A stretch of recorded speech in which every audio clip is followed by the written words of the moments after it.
السلام علیکم ورحمۃ اللہ وبرکاتہ۔ دس از طارق۔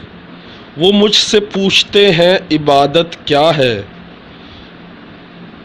کسی پیاسے کو اپنے حصے کا پانی پلانا عبادت ہے۔ بھنور میں ڈوبتے کو ساحلوں تک لے کر جانا عبادت ہے۔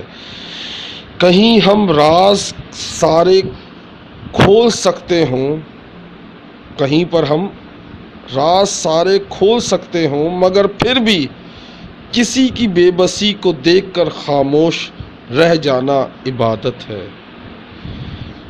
کسی کے واسطے جبرن ہی ہونٹوں پر ہنسی لانا عبادت ہے۔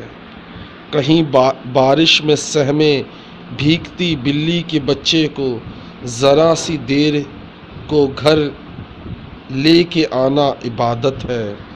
کوئی چڑیا جو کمرے میں بھیگتی آ نکلی ہو تو اس چڑیا کو پنکھا بند کر کے راستہ باہر دکھانا عبادت ہے۔ بہت سی عبادتیں ہوتی ہیں جو انسان نہیں سمجھ پاتا۔ ہر اچھے کام کو اس نیت سے کریں کہ اللہ راضی ہوگا، انشاءاللہ وہ آپ کی عبادت کہلائے گی۔ السلام علیکم ورحمۃ اللہ وبرکاتہ۔